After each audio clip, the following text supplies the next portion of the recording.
안녕하세요, 여러분. 쏟아지는 크립토 정보 속에서 핵심만 쏙쏙 뽑아 전해드리는 시간입니다.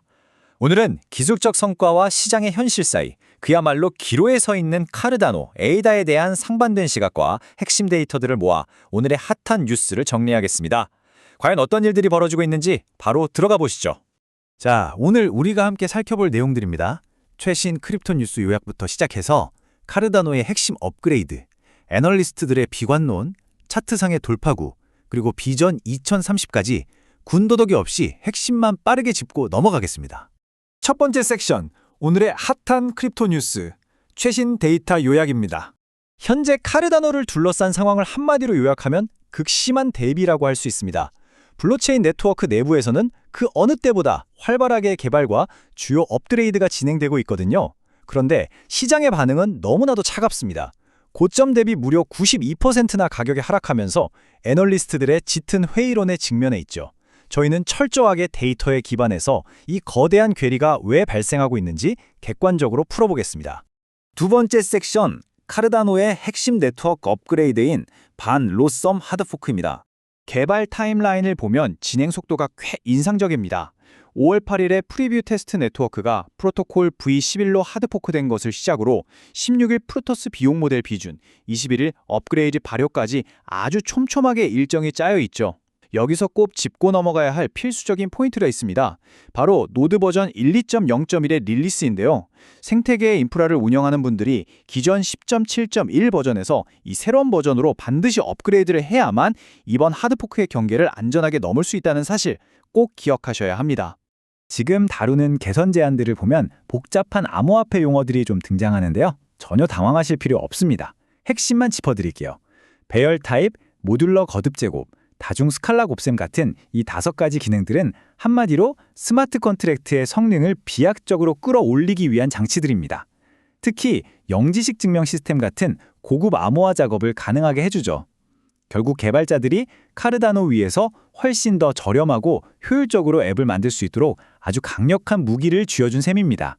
자, 여기서 정말 흥미로운 지점이 등장합니다. 세 번째 섹션, 애널리스트들의 경고와 비관론, 즉 시장의 현실입니다. 92%, 무려 92%입니다. 방금 살펴본 화려한 기술적 성과와는 너무나도 대비되는 냉혹한 수치죠. 카르다노가 과거 3달러 10센트라는 사상 최고치를 기록한 이후 현재 25센트 부근까지 떨어지면서 기록한 어마어마한 하락폭입니다. 인프라 기술은 끊임없이 발전하고 있는데 실제 투자자들이 느끼는 체감 온도는 그야말로 매서운 한겨울에 머물고 있습니다. 이런 상황에 대해 시장평론가 튤립킹은 아주 냉정한 시각을 제시합니다.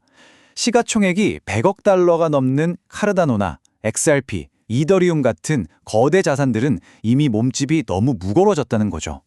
그래서 신흥 프로젝트들에 비해 앞으로의 상승 여력이 상당히 제한적일 수밖에 없다고 분석합니다. 따라서 이번 사이클에서 수익을 극대화하려면 이런 대형주들을 피하고 지캐시, 톤코인, 하이퍼리퀴드 같은 이른바 고성장 종목으로 자본을 이동시켜야 한다고 강하게 주장하고 있습니다. 그렇다면 기술적인 차트 흐름은 어떨까요? 네 번째 섹션, 차트 분석과 임박한 돌파구입니다. 암호화폐 분석가 된 감바렐로는 맥디 압축이라는 현상에 주목하고 있습니다. 쉽게 말해서 스프링이 아주 꽉 눌려있는 상태라고 보시면 됩니다. 아직 위로 튈지 아래로 튈지 방향이 확정되진 않았지만 조만간 큰 변동성이 터질 준비를 하고 있다는 뜻이죠. 특히 맥디 히스토그램이 마침내 플러스를 향해 돌아서고 있고 스토캐스틱 RSI 지표 역시 역사적으로 사이클의 바닥을 의미하는 극심한 과매도 영역에 진입했다는 데이터에 크게 주목해 볼 필요가 있습니다. 현재 카르다노가 직면한 가격의 최전선을 살펴볼까요?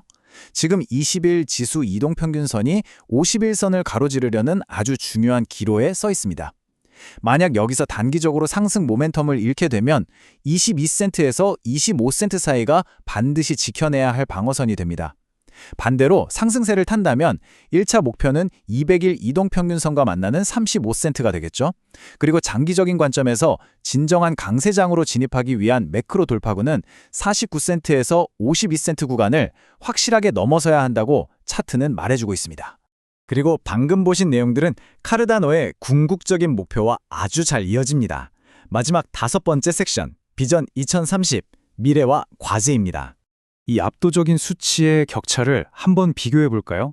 현재 카르다노의 총 예치 금액, 즉 TVL은 약 1억 3,400만 달러로 블록체인 생태계에서 27위 정도에 머물고 있습니다. 이들이 2030년까지 수많은 기업들을 유치해서 달성하겠다고 밝힌 목표액은 무려 30억 달러에 달하죠. 하지만 현재 시장의 절대 강자인 이더리움의 TVL이 450억 달러라는 점을 감안해 보면 카르다노가 품고 있는 원대한 야망과 현재의 차가운 현실 사이에 얼마나 거대한 간극이 존재하는지 명확하게 체감하실 수 있을 겁니다. 목표 달성을 위해 넘어야 할 현실적인 장벽들도 만만치 않습니다. 연간 3억 2,400만 건의 트랜잭션을 소화해내야 하고 압도적인 속도를 자랑하는 솔라나, 앱토스, 수이 같은 경쟁자들을 반드시 추월해야만 하죠. 가장 뼈아픈 지적은 느리더라도 완벽을 추구하는 연구 중심의 방식을 고집하다 보니 디파이나 인공지능 같은 폭발적인 메가 트렌드에 너무 늦게 올라탔다는 점입니다. 발빠른 경쟁자들이 이미 시장을 선점해버린 상황에서 카르다노는 이 무거운 과제들을 한 번에 풀어내야 하는 험난한 도전에 직면해 있습니다. 과연 카르다노는 디파이와 AI의 후발주자라는 태생적 한계를 극복하고 그들이 꿈꾸는 비전 2030을 달성할 수 있을까요? 아니면 이대로 민첩한 경쟁자들에게 밀려 뒤처지게 될까요? 이 도발적인 질문에 대해 여러분은 어떤 결론을 내리셨는지 정말 궁금해집니다. 오늘 저희가 오직 팩트와 데이터에 기반해 정리해드린 이 자료 분석이 여러분의 투자 인사이트에 큰 도움이 되셨기를 바랍니다. 오늘 내용이 유익하셨다면 구독과 좋아요 부탁드립니다. 저는 다음 시간에도 핵심만 꿰뚫는 명쾌한 정보로 다시 찾아오겠습니다. 함께해 주셔서 감사합니다.